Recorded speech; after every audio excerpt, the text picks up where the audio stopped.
1 जनवरी 1948 यानी हमारा भारत देश स्वतंत्र हुआ 15 अगस्त 1947 को, यानी आज़ाद भारत की पहला नया साल, पहली 1 जनवरी की तारीख, जहां पूरी दुनिया के साथ साथ नया भारत, आज़ाद भारत नए साल का जश्न और आज़ादी का जश्न मनाने के लिए आतुर था और मना ही रहा था। लेकिन उसी समय हमारे झारखंड के सरायकेला खरसावां जिला क्षेत्र के कई अखबारों के सोर्स के माध्यम से अनुमान हजारों की संख्या में यहाँ के आदिवासी वनवासियों को गोलियों से भून दिया गया। कारण क्या था, उन कारणों को जानना होगा, क्योंकि भारत देश विविधताओं का देश है और भारत का संविधान भी कहता है India is a country of states, जो भारत के संविधान एक में साफ साफ है, यानी सभी राज्यों की विविधता है, सभी जो लोग यहाँ जीवन यापन करते हैं उनकी विविधता है, उनकी अपनी जीवन शैली है। वही जीवन शैली झारखंड की अलग है। जिस प्रकार बंगाल में बंगाली कल्चर, गुजरात में गुजराती कल्चर, तमिल में तमिल कल्चर होता है, तो इस बात को आपको स्वीकार करना होगा कि झारखंड में भी एक कल्चर बसता है, झारखंड में भी एक सिविलाइजेशन बसती है, उसको हम लोग झारखंडी कल्चर, झारखंडी सिविलाइजेशन कहेंगे। तो उसी के तहत जब इस राज्य क्षेत्र को उड़ीसा में मिलाने की बात कही जा रही थी और लगभग अंतिम मोहर लगने वाला था, लेकिन यहाँ के जो आदिवासी उनके नेतृत्व में एक सभा का आयोजन किया गया और उनका मत था कि हम लोग एक नए झारखंड का जब भविष्य में निर्माण करेंगे, उस झारखंड में हम लोग रहेंगे, अतः आप लोग हमें कभी बिहार में कभी उड़ीसा में बांटकर हमारी जो आइडेंटिटी है, हमारी जो लड़ाई है या फिर हमारी जो सांस्कृतिक पहचान है, हमारी जो भाषाई पहचान है, उसको नष्ट ना करें। और उस पहचान को बचाने के लिए, उस पहचान को जिंदा रखने के लिए हजारों हजार की संख्या में यहाँ के झारखंडी आदिवासियों ने सीने पर गोली खाने का काम किया, लेकिन अपनी भाषाई संस्कृति, अपनी सांस्कृतिक पहचान से कोई समझौता नहीं किया। आप बात करते हैं आज के इस आंदोलन की, सबसे पहले उन तमाम वीरों को नमन करते हैं, वंदन करते हैं। अब जरा बात करते हैं हमारे आज के आंदोलन की, उसी पृष्ठभूमि को हम जोड़ते हैं कि आज का आंदोलन भी कहीं ना कहीं भाषा के आधार पर ही तैयार हुआ है। आज का आंदोलन भी कहीं ना कहीं बाहरी जो अतिक्रमण यहाँ पर प्रवेश कर रहा है उसके आधार पर ही तैयार हुआ है। तो ये मेरा मानना है कि आज ये गोपनीय आंकड़े और गृह विभाग से कुछ लोग हैं, अधिकारी हैं, जिनसे हमारी बात होती है, उनका मानना है कि प्रत्येक साल 36,000 के आसपास झारखंड में गैर झारखंडी लोग प्रवेश करते हैं, यहाँ आके रह जाते हैं, बस जाते हैं और झारखंडी कहलाते हैं। इससे क्या होगा, क्योंकि आज मोटा मोटी मुझे लगता है 75-25 का आंकड़ा या फिर 70-30 का आंकड़ा हो चुका है झारखंड और गैर झारखंडियों के बीच। जिस दिन 50-50 होगा, फिर 60-40 होगा, उस दिन यहाँ के लोगों का इस भूमि में जल, जमीन, जंगल, खेत खलिहान के साथ, बहती हुई नदियों की धारा के साथ रहना बहुत मुश्किल हो जाएगा। उसका उदाहरण है आज स्वर्णरेखा नदी का कहानी सुने, चांडिल डैम की स्थिति को देखें, या फिर जो नया कुचाई ईटा डैम बनने के लिए तैयार हो रहा है उसकी स्थिति को देखें। लगातार औद्योगिकरण का विकास हुआ, लगातार यहाँ के लोगों का जल, जमीन, जंगल उन्हें से लिया गया, अतिक्रमण किया गया और विकास के नाम पर उन्हें झुंझुना के अलावा कुछ नहीं मिला। इसलिए हमारी जो लड़ाई है वही 1 जनवरी 1948 को जिस मकसद के साथ शहादत दी गई थी, भाषाई लड़ाई, सांस्कृतिक लड़ाई, वही लड़ाई को हम लोग पुनर्जीवित किए हैं कि राज्य हमारा है और इस राज्य में हमारी जो गतिविधियां हैं वह हमारे लिए सर्वोपरि हैं, अतः कोई बाहर का व्यक्ति या फिर बाहर की कोई सभ्यता संस्कृति हमें डिस्टर्ब ना करे। लेकिन कहीं ना कहीं आज बीते कई सालों की बात करें, आज वर्तमान परिस्थितियों की बात करें, जो लोग सरकार में बैठे हैं, भले वो कहते हैं और हैं भी आदिवासी समाज से नेतृत्व करते हैं, लेकिन नाम क्या है उनको अगर बारीकी से देखा जाए तो अभी हाल ही फिलहाल अगर झारखंड की बात कही जाए तो झारखंड में कहावत कहा जाता था कि टणिये दौड़ के न तो मटिया कोड़ के, जो कि हमारे क्षेत्र की भाषा है धनबाद बोकारो की। तो वहाँ एक कहावत था कि टणिये मैंने मटिया कोड़ के न तो टणिये दौड़ के नौकरी करे, पर मैं झारखंड के बोल का है न, टणिये दौड़ने का मतलब पुलिस की नौकरी होती है और मटिया कोड़ने का मतलब मिट्टी काटते काटते, कोयला कोड़ते कोड़ते वो सरकारी नौकरी ले लिया था। तो अभी क्या है कि जो बहाली आई है जिला पुलिस की, माननीय आदिवासी मुख्यमंत्री ने धनबाद और बोकारो वहाँ आदिवासी को शून्य कर दिया है। फिर ओबीसी के साथ तो पक्षपात पूरे देश में होता है, झारखंड में कोई नया नहीं है। 54% ओबीसी को तो फिर धूल चटा के रखा है, लेकिन आपको हंसी और ताजुब लगेगा कि एसटी समुदाय से आने वाले मुख्यमंत्री पता नहीं किसके कथन अनुसार सरकार को चला रहे हैं कि धनबाद बोकारो जहां आदिवासियों की अच्छी जनसंख्या है वहां उनको जीरो कर दिया है। क्या बताइए, जो सिंहभूम में जीरो है। आदिवासी समाज की अगर बात करें, बेशक आज भी पढ़े लिखे अच्छी बात है, बीडीओ सीओ भी बने, IAS IPS तक गए, लेकिन ये लोग आप भी जानते हैं आज भी वो फिजिकली फिटनेस होते हैं ज्यादातर, यानी उनकी जो पहली प्राथमिकता होती है, गांव घर में जो गरीब आदिवासी होता है, गरीब किसान का बेटा होता है, उसकी पहली प्राथमिकता होती है पुलिस की बहाली को क्लियर करने की। लेकिन ये सरकार लगातार यहाँ के जो युवा है उनके सपनों को तार तार कर रही है। इसलिए हमारा जो आंदोलन है ये कोई नया आंदोलन नहीं है।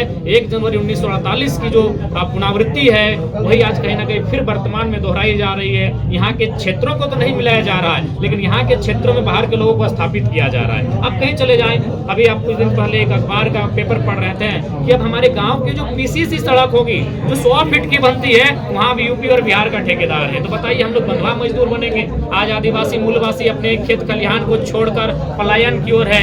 आज यही चांडिल डैम में आज भी 116 गांव के लोग लगातार 50 सालों से आंदोलनरत हैं। आज टाटा के खिलाफ कई ऐसे मामले हैं जिनमें आज लोग लगातार आंदोलनरत हैं। कुल मिलाकर मेरा ये मानना है कि जिस उद्देश्य के साथ इन क्षेत्रों में सीएनटी कानून बना था, कहीं विल्किंसन कानून बना था, कहीं एसपीटी कानून बना था, कि जो झारखंड वासी हैं, चाहे आदिवासी रहे या मूलवासी रहे, वो अगर किसी चीज के लिए प्रेम करते हैं, जान निछावर करते हैं, तो माटी का टुकड़ा है। और ये आप भी जानते हैं, और कोरोना ने भी बता दिया कि सारी जो संपत्ति है वो हवाई है। सबसे प्रमुख और सबसे महत्वपूर्ण संपत्ति कुछ है तो आपका जमीन का टुकड़ा है।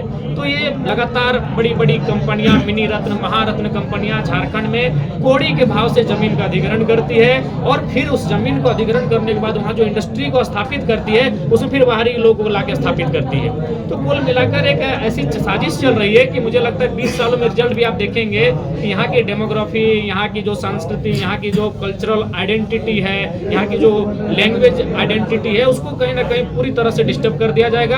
उसका उदाहरण आपका जमशेदपुर की बड़ी बड़ी इमारतें गवाह दे रही है, उसका उदाहरण रांची की बड़ी बड़ी इमारतें और धनबाद बोकारो की बड़ी बड़ी इमारतें गवाह दे रही है कि जितनी बड़ी बड़ी इमारतें बनी हैं उतने जमीन के नीचे झारखंडी दबते गए हैं, आदिवासी मूलवासी दबते गए हैं, और लास्ट में क्या हुआ है, वे लोग विलुप्त हो गए हैं। सरकारी डाटा के अनुसार मैं बताना चाहूंगा, आने वाले 2050 तक असुरी जनजाति, पहाड़िया जनजाति, बिरोहरी जनजाति, ऐसी बहुत सारी जनजातियां हैं और बहुत सारे ऐसे भाषा हैं जो आदिवासी जनजातीय भाषा है, सदानी भाषा है, जो आने वाले 2050 में विलुप्त हो जाएंगे। यानी यहाँ की मानव को नष्ट करने की पूरी तैयारी चल रही है। इसीलिए अगर हमें बचाना है, अगर आदिवासी मूलवासियों को सुरक्षित रखना है, तो सबसे पहले जो हमारे भूमि कानून है, जिसके लगातार हम लोग आंदोलन कर रहे हैं, लगातार कंपनियों फैक्ट्रियों में हम लोग धरना दे रहे हैं, जमीन अधिग्रहण के खिलाफ आवाज उठा रहे हैं, तो सरकार को एक बेहतर पॉलिसी बनानी होगी। और ये हमारी नहीं, जब माननीय मुख्यमंत्री सत्ता में बैठे थे, उनका एक मैनिफेस्टो में था कि जो रघुवर सरकार के टाइम जो लैंड बैंक उन्होंने तब्दील किया था रैयतों के गैर मजरूआ जमीन को, जीएम लैंड को,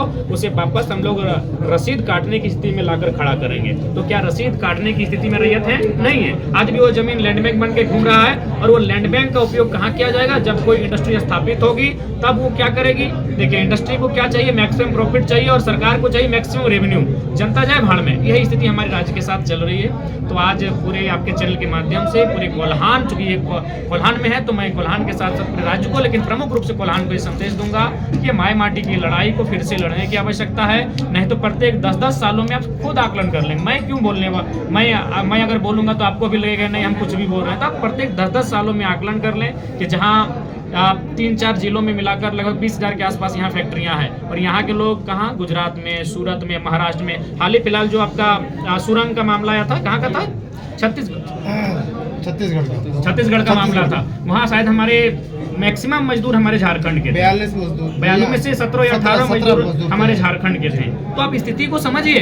ये हंसी का पात्र है कि जो झारखंड, रतन गर्भा झारखंड, जहाँ यही हमारा सिंहभूम में अगर आयरन की बात कहें तो जादूगोड़ा में यूरेनियम की बात, तो टाटा में तरह तरह के मैन्युफैक्चरिंग किए जाते हैं। हमारी ज़मीन के नीचे तरह तरह के प्रोडक्ट्स पाए जाते हैं, तरह तरह के रत्न पाए जाते हैं। खूंटी में आपका सोना का चांसेस बना है, आपका गुमला में हीरा पन्ना का चांस बना है। तो ये जमीन जब 42 मजदूर जो टनल के नीचे वो एक उदाहरण दे रहा है, उसमें 17 या 18 मजदूर झारखंड के, यानी किस प्रकार से इस राज्य को बड़ी बड़ी महारत्न कंपनियों ने लूटने का काम किया। तो इसीलिए मेरा मानना है कि आज घरों से बाहर निकलने का वक्त है, और अगर नहीं लड़ पाते हैं तो एक काम कीजिए, भले ही आपको हमें हंसी या मजाक लगेगा, शादी विवाह बच्चे पैदा मत कीजिए, क्योंकि अगर ऐसा कीजिएगा तो फिर आपको लड़ना होगा, क्योंकि उनके लिए आप क्या देंगे? ये सारी आज अनुमान बात किया जाए, अगर आज हमारे 79,000 वर्ग किलोमीटर को अगर एकड़ में तब्दील किया जाए, उसमें 29% वन भूमि को बाहर कर दिया जाए, और जो हमारी कुल जनसंख्या उसमें 50 लाख चूंकि बाहर के लोग हैं, तो उनका अपने राज्य में भी जमीन है, तो उस जनसंख्या को अगर उस एकड़ बना के डिवाइड किया जाए, मैंने कर रहा था, लगभग एक परिवार के पास मात्र 3 एकड़ जमीन बच रहा है। तो बता के देखिए, बहुत गंभीर विषय है मेरे झारखंड के लोगों। आपके पास होंगे कुछ लोग एक 1 एकड़ होगा तो किसी के पास 10 होगा, लेकिन एवरेज की बात करें तो प्रत्येक परिवार के पास मात्र 3 एकड़ का जमीन है। जब 20 साल के बाद नई पीढ़ी उसके सामने होगी, उसके पास 1.5 एकड़ का जमीन होगा, और जब 2050 का दौर आएगा उनके पास हमको लगता है डिसमिल में जमीन बचेगा। ये स्थिति झारखंड की होगी। तो ये कहीं ना कहीं आज उन्हें लड़ना होगा, और नहीं तो फिर शादी ब्याह बच्चे पैदा करने की स्थिति में मर जाइए, नहीं तो फिर आपको अपने राज्य को छोड़कर अन्य राज्यों में प्रवास करना होगा रोजी रोजगार के लिए, क्योंकि यहाँ नियम नहीं, यहाँ पॉलिसी नहीं। और सबसे बड़ी बात यहाँ की जनसंख्या, जो जनसंख्यिक व्यवस्था है, यहाँ की जो भौगोलिक वातावरण है, उसको पूरी तरह से डैमेज किया जा रहा है। मैं स्पष्ट कहूंगा, बंगाल के लोगों के लिए है वो सुरक्षित रहे, उनके लिए बिहार के लोगों के लिए उनके लिए सुरक्षित रहे, तमिल लोगों के लिए उनके लिए सुरक्षित रहे, बाकी लोग वहाँ जाएं, लेकिन व्यापार के दृष्टिकोण से, रोजी रोजगार के दृष्टिकोण से, बस बसाव के दृष्टिकोण से अगर हम लोग सीमा को प्रतिबंधित नहीं करते हैं तो जो चालाक किस्म के लोग हैं वो झारखंड को निगल जाएंगे, और निगल चुके हैं। रेशियो 70-30 लगभग हो चुका है। जैसे जैसे ये रेशियो बढ़ेगा उनके विधायकों की संख्या अधिक होगी। अभी मान के चलिए जब अगला, जिस प्रकार बिहार ने जातीय जनगणना की, अगर झारखंड भी जातीय जनगणना की बात करता है, अब बताइए जो उनका, चूंकि हमारा जो जनसंख्या कैसे बढ़ रहा है, जन्म दर से बढ़ रहा है, उनका जनसंख्या घुसपैठ से बढ़ रहा है। अन्य राज्यों के लोग या अन्य देशों के लोग, वे लोग तो मतलब जन्म दर से नहीं ना बढ़ा रहे हैं। यानी जब उस जनसंख्या को और हमारी जनसंख्या को माने कंपेयर किया जाएगा, रेशियो में रखा जाएगा, और जिस समय जनगणना होगी, सोच के देखिए क्या भयावह स्थिति होगी। तब ना आपका शेड्यूल 5 की चर्चा होगी, ना पेशा कानून की चर्चा होगी, ना जो आरक्षित सीटें हैं उनकी चर्चा होगी, क्योंकि जनसंख्या को आपको मानना होगा। जनसंख्या से आप बाहर नहीं जा सकते हैं। अगर जनगणना हो गई और जिस प्रकार बिहार के तर्ज पर हुई, तो उस समय आपको उस जनगणना को तो आधार मानना होगा। उस समय आपकी स्थिति क्या बयां करेगी, ये बहुत ही भयावह स्थिति होगी। इसलिए आज अगर आदिवासी की सरकार वास्तव में है तो माननीय मुख्यमंत्री, केवल आप ही आदिवासी नहीं है, आपके अलावा इस राज्य में लगभग 80 लाख से 1 करोड़ के आसपास आदिवासी रहते हैं। उनकी चिंता कीजिए। आप अपने परिवार की चिंता करते हैं, आपका परिवार ही केवल आदिवासी नहीं है, उसके अलावा 80 लाख लोग यहाँ आदिवासी के रूप में सूचीबद्ध हैं। उनकी भी चिंता करें, उनके जो नियम कानून है उनकी चिंता करें। आज कोल्हानिस्तान की मांग उठती है, क्यों उठती है? यहाँ की जो मुंडा मान की व्यवस्था है, कहीं ना कहीं जो बाहर से अतिक्रमण हुआ है, उन लोगों ने डिस्टर्ब किया है। ये जो शासनिक प्रशासन के लोग जो बाहर से हैं, हमारी भाषा नहीं बोलते हैं, हमारी भाषा को नहीं समझते हैं, हमारी भावना को नहीं समझते, उनसे हमारा इंटरनल फीलिंग्स नहीं होता है, वे हमारे साथ पशुओं जैसा दुर्व्यवहार करते हैं, जिस कारण आज ये भयावह स्थिति उत्पन्न हुई है कि वे लोग अलग राष्ट्र की मांग कर रहे हैं। मैं मानता हूं कि संवैधानिक राष्ट्र के अंतर्गत ये मांग वाजिब नहीं है, लेकिन इस परिस्थिति को उत्पन्न किसने किया? कहीं ना कहीं बाहरी अतिक्रमण ने उत्पन्न किया है। यह आने वाले समय में बहुत ही विकट परिस्थिति होगी। इसलिए आज राज्य सरकार को वास्तव में अगर चेतना है, और अगर नहीं चेतते हैं, तो मैं दावे के साथ कहता हूं, जिस प्रकार अंग्रेज हमारे बहुत सारे लोगों को खटने के लिए बंधुआ मजदूर बना के असम ले गए चाय बागान में, आने वाले हमारा भविष्य कहां व्यतीत होगा इसकी कोई गारंटी नहीं है। और टाटा, जमशेदपुर, चाईबासा का जो स्थिति होगा आने वाले 20 सालों में, आप लोग भी जीवित रहेंगे, हम भी जीवित रहेंगे, देखिएगा दुर्लभ स्थिति रहेगी। यहाँ का स्वर्णरेखा नदी का पानी, यहाँ के दलमा पहाड़, सारी चीजों को ले लोग संकट में लाके खड़ा करेंगे, क्योंकि व्यापारी का मतलब केवल लाभ कमाना होता है। नदी दूषित हो या पहाड़ संकट में आए, उनके लिए मानवता नहीं होती है। इसलिए आज व्यापारियों का अतिक्रमण को रोकना होगा। आज झारखंड को बाहरी अतिक्रमण को रोकना होगा। नियम तो सभी आए, जिनको आना है नियम से आए, हमने मना नहीं किया है। शासन प्रशासन में जहां आना है नियम से आए, लेकिन आप अगर अतिक्रमण के उद्देश्य से आएंगे, घुसपैठ के उद्देश्य से आएंगे, इस चीज को रोकना होगा। इसके लिए बेहतर कानून बनाना होगा। जब सीएनटी एक्ट होने के बावजूद भी रांची में लगभग आंकड़ा है 4000 से ज्यादा की संख्या में पिछले 10 सालों में आदिवासियों की जमीन के मामले में हत्या हुई है। सोच के देखिए आने वाले दिनों में जैसे जैसे शहर बढ़ेगा, ये लोग गाँव में अपनी पांव पसारेंगे। जैसे जैसे शहर प्रदूषित होगा, ये उद्योगपति गाँव की कृषि योग्य खेती जमीन को जब अधिग्रहण करने के लिए गांवों में प्रवेश करेंगे, क्या स्थिति होगी ये आपसे छुपी नहीं है। हम मानते हैं ये लोकतांत्रिक भारत है, हम ये भी मानते हैं ये संवैधानिक भारत है, लेकिन आपको इस बात को ही मानना होगा, ये कानूनें कब की हैं, ये व्यवस्थाएं कब की हैं? ये व्यवस्थाएं अंग्रेजों की हैं। मैं उदाहरण दूंगा, collector. What is the meaning of collector? Collector का आशय क्या है? कलेक्ट मतलब होता है इकट्ठा करना, यानी जो आज हम जिसे डिप्टी कलेक्टर कहते हैं, जिसे हम डीसी कहते हैं, और गौरव सिन्हा छाती से चौड़ा करते हैं, मतलब क्या था उसका? कलेक्ट करना। क्या कलेक्ट करना? ना जो जो भारत के लोग थे,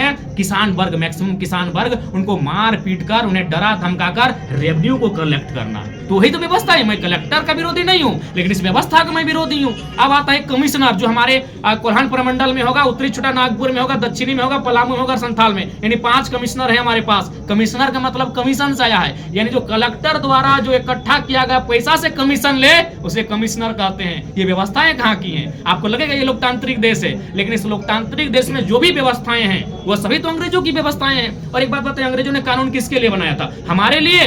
आए अपने लिए बनाया था, हमें दबाने के लिए और अपने राज्य अपने देश को फुल माने बढ़ाने के लिए। हमारे सब कुछ लूट के ले गए, चाहे कोहिनूर का हीरा हो या लगभग हजारों की संख्या में लूटा गया सोना हो, तो वो व्यवस्थाएं चल रही हैं। आज अभी उदाहरण के लिए आप अभी खेती बाड़ी का दिन है, लोगों का खेत में अभी भी धान है। क्या अगर कोई किसान एप्लीकेशन डालता है एसपी को कि एसपी महोदय मुझे डर है कि मेरा धान बाहर पड़ा हुआ है, मेरी जो फसल है वो बाहर पड़ी है, आप 20 को पुलिस की संख्या दे, मेरे धान के खेतों की रखवाली करेंगे, क्या ये पॉसिबल है? करेंगे?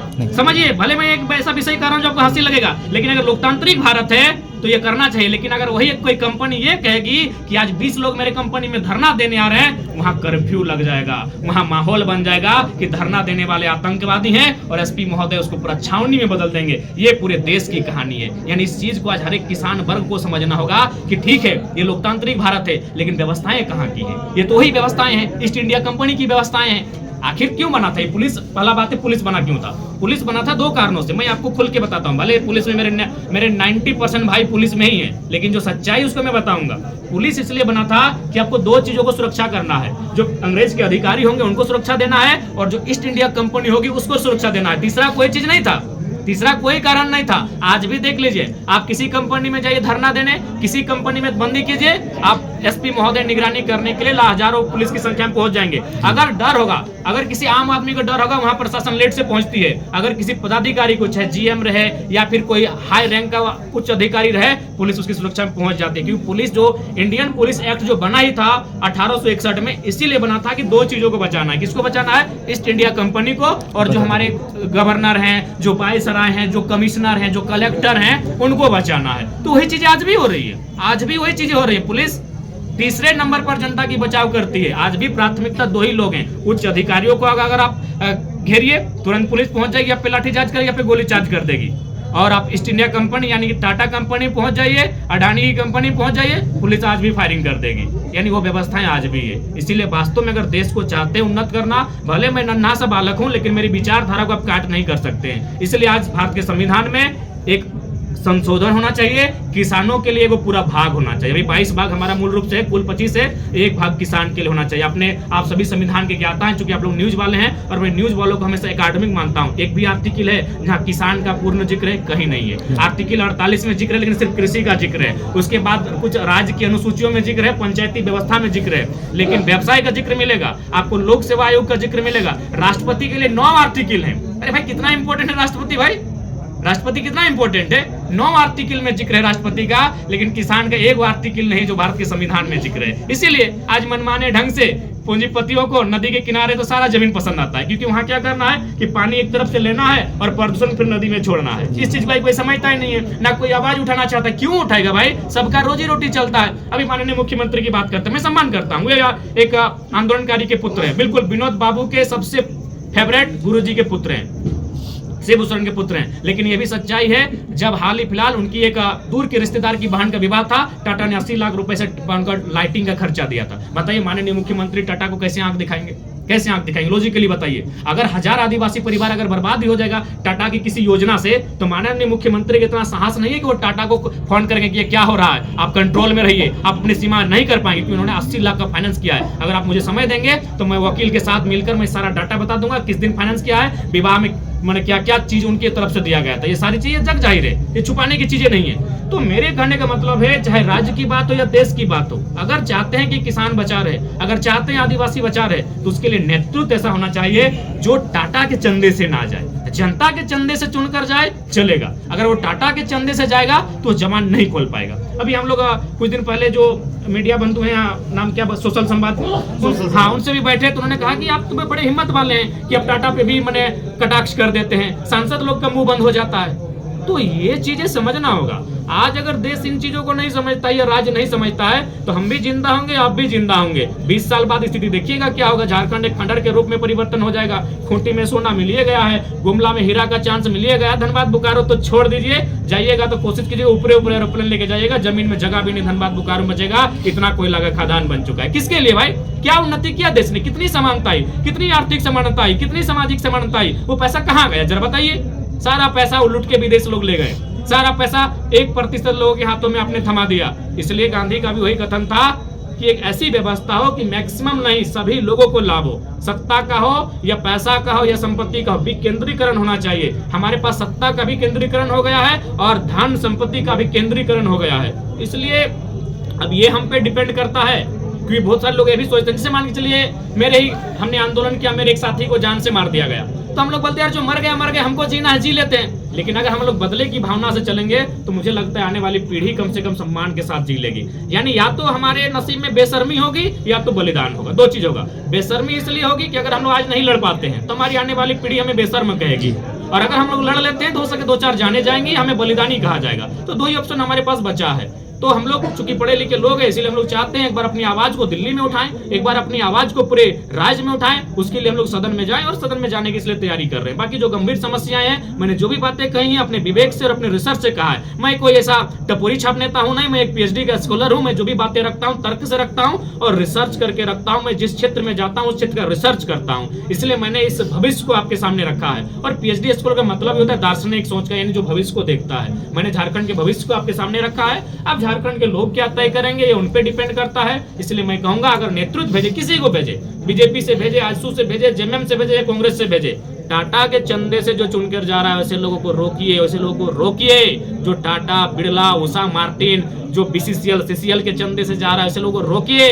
और नहीं रोक पाते हैं तो आने वाले दिन हमारी स्थिति बहुत भयावह होने वाली है। एक सवाल जितना भी आपने बोला सभी राजनीतिक और तमाम झारखंड का जनता बिल्कुल देखिए पब्लिक एक्शन वाले भैया, ये चुनौतियां हैं हमारे लिए, क्योंकि अचानक सबसे पहली बात अभी भी लोग एक सवाल करते हैं कि आपके पार्टी का रजिस्ट्रेशन क्यों नहीं हो सके, आप भी करें तो हम उससे पहले बता दें। हम लोगों ने पॉलिटिकली इच्छा नहीं रखा था कि हम लोग को पॉलिटिक्स में जाना है। एक छोटा सा आंदोलन था, पढ़ने वाले छात्र थे, मेरा एग्जाम पोस्टपोन हो चुका था, इसीलिए उस आंदोलन में चले गए। और 1.5 सालों तक, लगभग 1.25 सालों तक मुझे ये आभास नहीं था कि हम लोग को पॉलिटिक्स करना है। इसीलिए हम अगर पॉलिटिक्स करना होता तो 2 साल बीत चुका है, हम लोग का पार्टी का रजिस्ट्रेशन हमारे सामने होता। यानी इस राज्यवासियों के लिए हम लोग पॉलिटिक्स में आए हैं, इस बात को समझना होगा। और जब हम लोग आए हैं, नए नए दल हैं, तो जाहिर सी बात है जो 2024 का लोकसभा आएगा उसमें जब हम लोग प्रत्याशी देंगे थोड़ी कठिनाई होगी, क्योंकि झारखंड दिल्ली नहीं है। मैं थोड़ा उदाहरण देना चाहूंगा, दिल्ली में क्या स्थिति है, लोकसभा का चुनाव आता है, 7 की 7 सीटें किसको जाती है, एनडीए को, यानी बीजेपी को चली जाती है। और जब विधानसभा आता है तो 70 में 67 सीटें बीजेपी के उल्टा जाती है। यानी समझिए दिल्ली नहीं है ये झारखंड। अगर ये दिल्ली होता तो कसम से बोल रहे 2024 में लोग सरकार बना देते। ये दिल्ली नहीं है। यानी दिल्ली के लोग समझिए वो जब लोकसभा में जाते हैं तो सारी सीटें एनडीए के साथ, लेकिन जब विधानसभा आता है बिल्कुल एनडीए के उल्टा, एनडीए को धूल चटा देते हैं। वही दिल्ली के लोग, वही थॉट्स, वही माइंड, वही लोग। लेकिन क्या होता है, एक राज्य स्तर के लिए चुनते हैं, एक देश स्तर के लिए चुनते हैं। तो इसीलिए मेरा मानना ये थोड़ा सा दिल्ली की तुलना में हमारा झारखंड शैक्षणिक दृष्टिकोण से, सामाजिक दृष्टिकोण से थोड़ा सा उनसे मैंने बैक है, इस बात की सच्चाई है। लेकिन फिर भी आप अकेले उतरेंगे कि कोई किसी गठबंधन को लेकर? अकेले उतरेंगे तो ये स्वार्थी कहलाएंगे, और हम लोग अकेले उतरने का रहता तो हम क्यों आते हैं, रिस्क क्यों लेते हैं। एनडीए चाहे इंडिया गठबंधन से टिकट मांगते हैं। अरे नहीं, वो नहीं बोल रहे, आप और भी पार्टी को शामिल करके गठबंधन होकर उतरेंगे या आप अपना जो भी अभी पार्टी बनाएंगे? प्रयास क्या करेंगे कि सबसे पहली बात जो विचारधारा हमारा मेल खाएगी। अगर मान के चलिए इनमें से अगर मान के चलिए जेएमएम आईएसयू या कोई क्षेत्रीय दल हमारे साथ सबको डेटा आना चाहिए, मान लेते थोड़ी देर के लिए, तो सबसे पहले उनकी जो विचारधारा है, उनके आपके पास 100 एकड़ जमीन है और आप कहिएगा हम किसान कहते हैं, पूरे झारखंड में 3 एकड़ एवरेज जमीन है, तो पहले दान कीजिए ना 97 एकड़ जमीन। अगर वो ऐसा कर पाएंगे तो उनके साथ आएंगे। तो मुझे लगता है कि इस नेतृत्व में जो लोग बैठे हैं वो कहीं ना कहीं दोषी हैं। उन्हें जिस उम्मीद के साथ, अच्छा एक बात बताइए, मैं एक साधारण सा लड़का, ना मेरी कोई पहचान थी 2 साल पहले, एक छोटा सा गांव, फुटबॉल का मैदान मुझे खेलना पसंद था और कुछ बच्चों को पढ़ाता था, मुझे पढ़ाना पसंद था। मैं बाकायदा इसलिए 2 घंटे एक हाई स्कूल में जो सरकारी था मैं फ्री पढ़ाता था। मैं वहाँ के प्रिंसिपल को बोल के मैं वहाँ निःशुल्क शिक्षा दान देता था। यानी मुझे पढ़ना और खेलना बड़ा रुचि था। यानी अगर हमारे नेतृत्वकर्ता अगर अच्छा काम किए होते हैं तो एक साधारण से लड़के को आज कोयलांचल में इतना सम्मान, इतना वैल्यू, इतना महत्व तो नहीं मिलता। तो ये कहीं ना कहीं परिस्थिति की मांग है या नियति की मांग है। यानी साफ शब्दों में एक ऐसी एनर्जी है जो झारखंड के शोषण के खिलाफ हमें लेकर आई, हमें खींच कर आई है और हमें खड़ा कर दी है। इसीलिए आज जहां भी मैटर बड़ा होता है हम खड़ा होते हैं। कोल्हान के जो नए युवा है, आज युवा ही आपके साथ जुड़े हुए हैं वर्तमान में, इन युवाओं को राजनीतिक की इच्छा शक्ति की बहुत कमी है, मतलब राजनीति में उतना ये एक्सपीरियंस नहीं है, इनको क्या आप एक संदेश देंगे? देखिए चूंकि स्वाभाविक है, जो बाप बनते हैं वो कभी बच्चे होते हैं, तो इसलिए हमारे जो युवा हैं इनमें राजनीतिक समझ थोड़ी सी बाकी लोगों की तुलना में कम है। लेकिन इसका मतलब ये नहीं, हम लोग प्रशिक्षण के माध्यम से अनुभवी लोगों को जब हमारे साथ शामिल हो रहे हैं, और जैसे लोकसभा का चुनाव, चूंकि अभी लोकसभा की तैयारी में है तो समय नहीं मिलेगा, इसलिए लोकसभा का चुनाव के बाद हम लोग लगभग 45 दिनों का प्रशिक्षण देंगे और बाकायदा सभी जिलों में देंगे, सभी प्रखंडों तक हम लोग पहुँचकर प्रशिक्षण देंगे, और इसके साथ मुझे लगता है कि बेहतर स्थिति में हम लोग होंगे। अच्छा, यदि 2024 में आपकी सरकार बनती है, आप तो जानते हैं झारखंड की स्थिति अभी क्या है, मतलब शिक्षा के मात्र में आप देख सकते हैं सरकारी स्कूलों में किस तरह की शिक्षा है और प्राइवेट स्कूलों में किस तरह शिक्षा दी जा रही है। और हालांकि देख सकते हैं हमारे जो हमारे निचले तबके गरीब लोग हैं वो प्राइवेट स्कूल में नहीं पढ़ पाते हैं, लेकिन सरकारी स्कूल में वो चीज़ पढ़ाना चाहिए, लेकिन वो सब चीज़ ठीक नहीं हो रहा। क्या 2024 में देखिए, अगर हम लोग सपोज हम लोग डायरेक्ट इंडायरेक्ट किस तरह सरकार में आते हैं, तो पहला तो हम लोग ये चर्चा करेंगे, तो कुछ कानून है कि जो MP MLA के पद पर एक होता है, वो लाभ के पद पर नहीं होंगे। अब हमारा ये भी कानून होगा कि उनके नाम पे निजी स्कूल, निजी अस्पताल भी नहीं होगा। जिस तरह से दिल्ली में अभी शिक्षा की जिस तरह से झारखंड में मैक्सिमम जो निजी विद्यालय है वो MP MLA की हैं। हाँ, इसीलिए हम लोग चाहेंगे कि ऐसा विधेयक बने कि जो MP MLA वो तो लाभ के पद पर नहीं होंगे, ये तो हम लोग बचपन से पढ़े हैं, लेकिन अब उनके नाम पर या उनके फैमिली के नाम पर निजी विद्यालय, निजी अस्पताल भी नहीं होगा, निजी मॉल भी नहीं होगा। तभी आप विधानसभा में आइए, आप सेवा करने के लिए आए हैं, तो इन चीजों को हम लोग लेकर आएंगे। उसके बाद राज्य सरकार के अधीन राज्य जो जितने विधायक हैं, स्पीकर है, मंत्री हैं, उनका वेतन तय करती है राज्य अनुसूची, यानी राज्य सरकार तय करती है। उसके वेतन में कटौती की जाएगी और पेंशन को पूरी तरह निरस्त किया जाएगा।